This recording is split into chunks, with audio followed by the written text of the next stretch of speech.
One man. One beast. A maze built to kill. Muscle won't save you. Only the mind will. Now begins the story of Theseus and the Minotaur. In Athens, the sea brought more than commerce. It brought humiliation. Again and again, a ship with black sails sailed for Crete. 7 boys, 7 girls, sent away to die.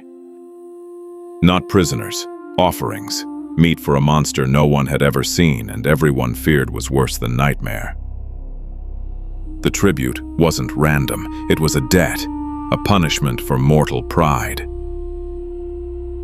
Androgeus, son of King Minos, died in Athens. Some called it an accident. Others called it envy and murder. Minos didn't care which was true. He punished Athens anyway. In a city drowning in guilt, Theseus came of age, son of Aegeus, king of Athens. Some claimed Poseidon was his true father, that the ocean's power lived in his veins. But Theseus only needed one truth. Every ship with black sails meant Athens was still kneeling, and he refused to live on his knees. When the next tribute was called, Athens went silent. No volunteers, because who steps forward to die in a labyrinth, in the dark, without seeing the sky ever again? And then Theseus moved, one step forward, not calm, not careful, determined, like a man who will break the curse, or die inside it. He didn't ask. He volunteered, one of the tribute bound for Crete, but he carried a secret. He wasn't going as prey. He was going as the hunter, not as an offering, but as the end of the monster that eats his people. King Aegeus felt his heart tighten. He knew what happens to real heroes. They don't come back, but he couldn't stop his son. So he asked for one thing, one sign. "If you return alive," he said, "raise white sails instead of black. From the shore, I'll know your fate before I see your face." Theseus agreed, not knowing that one small promise can shatter more than a destiny. The voyage was long. Fear made it endless. On deck, the youths wouldn't meet each other's eyes. As if seeing one another as human made death feel closer. But Theseus stayed upright, staring at the horizon, studying the sea like a map, training his mind for the maze to come. Crete didn't look cursed. It looked glorious, bright, wealthy, proud. Minos' palace towered like a challenge to the heavens. And the Cretans stared at the Athenians with pity and contempt, because here, the horror wasn't hidden, it was part of the system. Minos studied them from his throne, not as people, as numbers, debts to be paid. To him, it was simple. Sacrifice buys control, fear buys power. He never had to raise his voice. The labyrinth did the screaming for him. And then, one look changes the pattern. Ariadne, Minos' daughter, watches as the tribute is dragged to the cells. She's heard the Minotaur stories her whole life. To her, the tribute is just routine. But this Athenian is different. His eyes don't beg. Theseus doesn't look like prey. He looks like a man who already chose the ending. That night, the moon barely shows its face over Crete. Ariadne approaches Theseus, not as royalty, but as a woman tired of silent slaughter. She speaks of the labyrinth, Daedalus, the mind behind it. A prison so twisted, even hope gets lost inside. And in that place, muscle won't save you.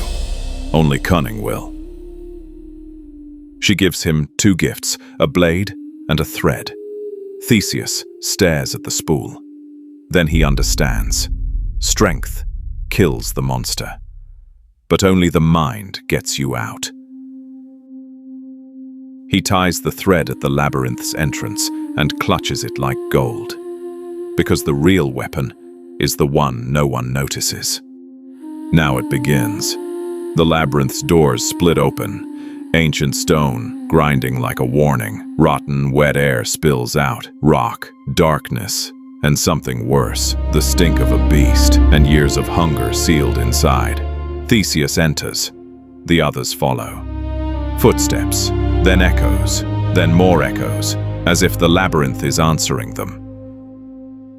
Every turn erases the world outside. Light becomes a memory. Only the thread in his hand proves an exit still exists. Somewhere behind endless layers of dark. The labyrinth isn't stone. It's a mind that hates you. It copies patterns, twists direction, erases the meaning of back. One wrong step, and you walk a perfect circle. Again and again and again, until fear kills you before the Minotaur ever can. The deeper they go, the thicker the silence becomes. A crack, a breath, far away, a single, brutal thud. No wind, no life, just something massive moving below. The Minotaur doesn't have to appear to control the maze. It's the pulse under every stone. Finally, after endless turns, Theseus steps into a massive chamber. The air presses down. The dark feels alive. He knows it. This is the center, the heart of Athens' fear. Then, he hears it. A deep, animal snort. Hooves hammering stone. Hot breath, smelling of old dried blood. The Minotaur emerges, huge, a man's body made for violence, a bull's head with curved horns. Eyes burning red with rage that doesn't fully belong to him. Because the Minotaur is a prisoner too. Born from a curse, locked away since birth. Used as a weapon to punish others. For a heartbeat, they just watch each other. Theseus, Athens' will to be free. The Minotaur, the warped price of gods and men. No words, no mercy, only collision. The Minotaur lunges, so hard the floor shudders. Theseus dives away, horns slicing past his chest. No grace, only violence. Flesh on bone, horns on stone. Roars that tear dust from the ceiling, but every charge becomes a pattern. And Theseus reads it. He waits. He slips aside. He searches for the angle. The moment. One last charge, and Theseus doesn't run. He steps into it. Inside the momentum, like a shadow glued to the beast's fate. He grips the horns, twists, slams that force into stone. And in the instant, everything becomes impact, flesh against rock. Theseus drives the blade in, with all of Athens behind his hand. That roar isn't just agony. It's the sound of the end, the cycle snapping in half. The Minotaur collapses, and for the first time in years, the labyrinth hears something new. Not screams. Silence. The silence after triumph. But the kill isn't the victory. If you can't escape, your legend dies in the dark. Theseus steadies his breath, stares at the Minotaur's corpse, then opens his hand. The thread is still there. Ariadne's thread, the promise of return. He follows the thread, back, through corridors that lie, through turns that shouldn't exist, through traps made of fear, and every stretch of string says the same thing. You're not lost. The mind can beat the maze. When Theseus finally reaches the entrance, he doesn't escape alone. He guides the others out. For the first time, the labyrinth releases life instead of consuming it. They escape Crete, Theseus, the freed youths, and Ariadne, the princess who betrayed her own father to save them. She's part of the legend now. But she has no home left to return to, only the sea. Then comes Naxos, where the story breaks into shadows. One version says Theseus leaves Ariadne in her sleep, afraid of Minos, afraid of the gods. Another says Dionysus arrives, god of wine and ecstasy, and takes Ariadne as his own, forcing Theseus to walk away. Whichever is true, one thing remains.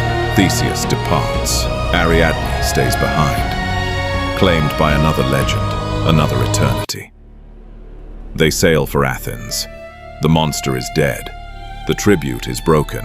Theseus is a hero. But heroes are still human, and in the euphoria, in the fatigue, he forgets one small thing: the sails. The ship returns under black. On a cliff above the shore, King Aegeus waits. Every day, watching for white sails. Then he sees it, black sails, the color of grief. And he understands it as death. The realization breaks him. His story ends there, on that cliff. And from that moment, the sea below carries his name, the Aegean Sea.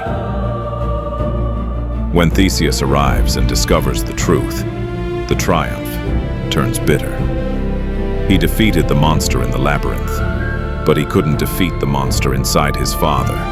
Fear, despair, one mistaken sign. Because victory always demands a price. Theseus becomes king. Not just the slayer of the Minotaur, but the man who reshaped Athens. And his myth is more than a battle. It's a message. The mind against chaos, one thin thread guiding you through fear. A man who walks into darkness and returns as someone else. The labyrinth is anywhere you forget who you are. The Minotaur is the monster you build from your own guilt and keep alive. Ariadne's thread is the one act, love, clarity, intelligence that leads you back. And Theseus is the part of you that finally says, enough, no more tribute. Join the fight, subscribe to Epic Stories, because the legends never end.